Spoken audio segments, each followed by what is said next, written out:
Olá, como vai você, meu caro estudante? Ainda na batalha, estudando muito para o Enem? Não desista. Força que você vai conseguir uma boa nota. Bom, vamos começar mais uma videoaula.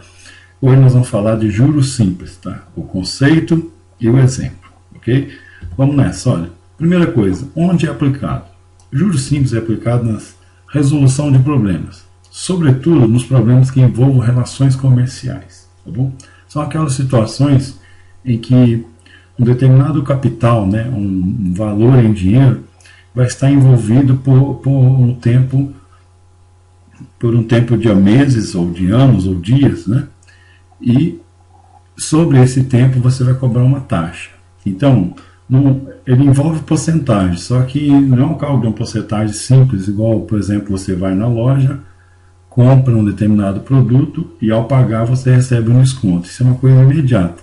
O juros simples tem a ver com tempo, um prazo determinado para que haja a cobrança desses juros. Basicamente é isso aqui, ó, o conceito. Ó, juros simples é uma aplicação da porcentagem no sistema financeiro. Basicamente constitui a cobrança de um valor pelo uso de um bem financeiro, ok? Basicamente, assim falando na linguagem simples, quando você tem uma casa e você aluga essa casa para uma pessoa, ela vai pagar para você o aluguel por usar o seu imóvel. No caso do juros simples, seria um raciocínio bem parecido. Você tem um dinheiro, você vai emprestar esse dinheiro na forma de um capital para a pessoa e ela vai pagar para você os juros, que seria uma espécie de uma cobrança de um aluguel do teu dinheiro que está com ela por um determinado tempo, ok? Lembrando a vocês que nós temos dois tipos de juros, o juros simples e o juros composto. No Enem, é mais comum cair juros simples, porque o juro composto ele tem uma fórmula que envolve umas contas que é mais usual você usar alguns tipos de calculadoras, principalmente calculadora científica.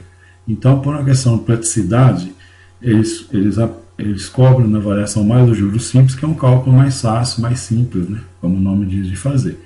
No juro composto, eles teriam que autorizar o uso de calculadoras. E seria meio complicado, uma calculadora para resolver uma questão ou duas da prova, né? Então, eles preferem concentrar no juros simples, que você pode fazer da maneira bem direta, sem precisar de calculadora, beleza? Então, vamos lá. Ó, como calcular o juros simples? Antes de nós pensarmos em fórmula, que agora vai existir uma fórmula para o cálculo, vamos pensar assim. Se eu emprestar um dinheiro para a pessoa e ela for pagar para mim os juros por esse dinheiro, quais as grandezas ou quais os fatores, vamos dizer assim, que vão interferir no valor desses juros? É bom você guardar isso, porque de repente você pode esquecer a fórmula.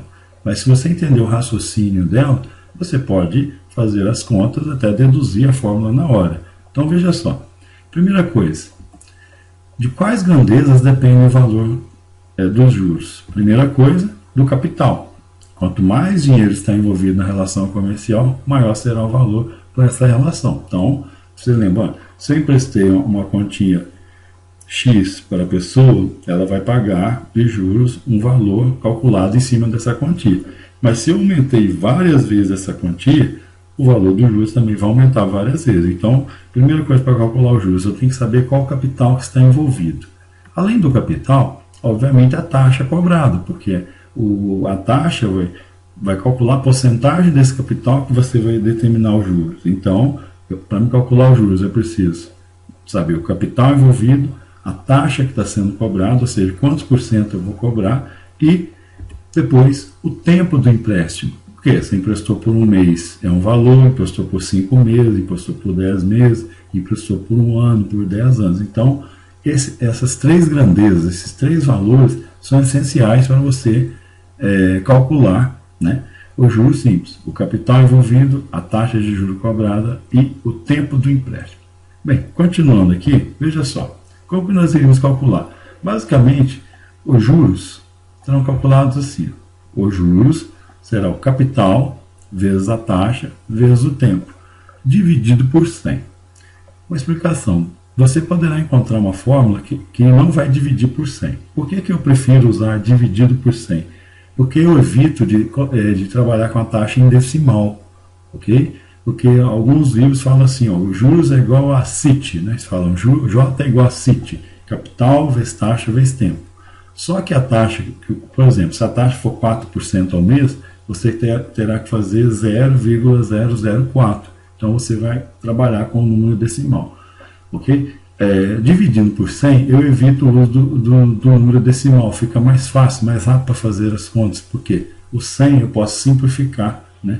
Os dois zeros do 100 com outros números que podem aparecer ali no numerador dessa conta e facilitar a minha vida. Então eu prefiro usar a fórmula desse jeito. Então os juros vai ser o capital, quanto maior o capital, maior os juros.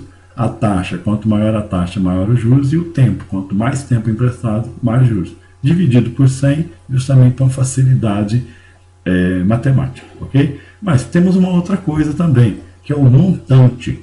O que seria o montante?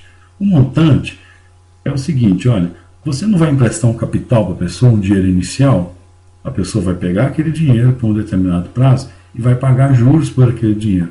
O montante nada mais é que a soma do capital inicial mais os juros que ela está pagando por aquele tempo que ela ficou com o seu dinheiro emprestado.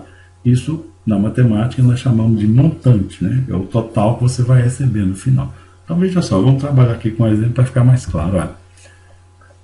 Temos uma dívida de R$1.000, que deve ser paga com juros de 8% ao mês. Veja lá, ao mês está AM.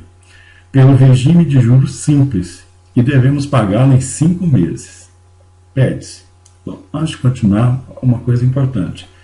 A taxa de juros deve ser medida, né, no mesmo tempo do empréstimo. Então, veja só, 8% ao mês, 5 meses. Se falasse assim, 8% ao mês em 5 anos, eu deveria transportar 5 anos para meses. Eu faria vezes 12, daria 60 meses. Ok? O tempo dessa taxa e o tempo da aplicação, eles devem estar na mesma contagem, na mesma medida. Okay? Se a taxa for ao dia e for o empréstimo tiver por mês, você tem que transformar esses meses em dias. Você não pode trabalhar com unidades e medidas aí de tempo diferente. Tudo bem? Vamos lá então, voltando. Pede-se os juros que pagarei e o montante da dívida após 5 meses. Então veja lá, vamos primeiro resolver a questão aqui dos juros. Veja só, eu tenho os dados. O capital que foi dado, foi aplicado, que é de 1.000, que é uma dívida de 1.000. Eu tenho a taxa, que nós chamamos de I, que é de 8% ao mês, e o tempo dessa aplicação, que são 5 meses. Verifique, 8% ao mês, 5 meses. Tudo bem, ok, podemos trabalhar então. Vamos lá. Calculando os juros. O juros será CIT sobre 100. Então vamos lá. O juros vai ser 1.000, que é o capital, vezes 8, que é a taxa, vezes o tempo, que é 5, dividido por 100. Veja que se eu não dividisse por 100, eu deveria escrever 1.000 vezes 0,008 vezes 5. Okay? Eu prefiro dividir por 100 por uma questão mais prática. Veja só agora, olha. Eu tenho 1.000 vezes 8 vezes 5 dividido por 100. Eu posso simplificar esse 1.000 com 100, simplesmente fazendo isso. Dividindo por 100, eu vou tirar 2 zeros do 1.000 e 2 zeros do 100. Veja só como ficou bem mais fácil a minha conta para fazer. 10 vezes 8 vezes 5 dividido por 1. Né? Bom, seria 400. 10 vezes 8, 80. 80 vezes 5, 400. Eu vou pagar por esse tempo de empréstimo R$400 de juros. Ok? Vamos para a segunda pergunta. E o montante? Qual vai ser o valor da tua dívida após esse período? A tua dívida, então, é o montante. Você pegou R$1.000 emprestado e após 5 meses você vai pagar por esse empréstimo, que seria uma espécie de um aluguel desse dinheiro, R$400. Então o montante será o capital inicial mais o juro. Bom, o montante então vai ser 1.000 mais 400, você terá um montante de R$1.400, uma dívida de R$1.400 a ser paga por esse valor. Ok? Bem, juros simples é isso, resolve alguns problemas, como o próprio nome diz, simples, é uma aplicação que não é tão aplicada, vou ser sincero com você, no mercado financeiro. Hoje os bancos preferem usar o juro composto, certo? Mas no Enem eles preferem cobrar de vocês o juro simples, beleza? Bom, vamos lá então, essa é a bibliografia que eu utilizei nessa aula, né, o material onde eu pesquisei.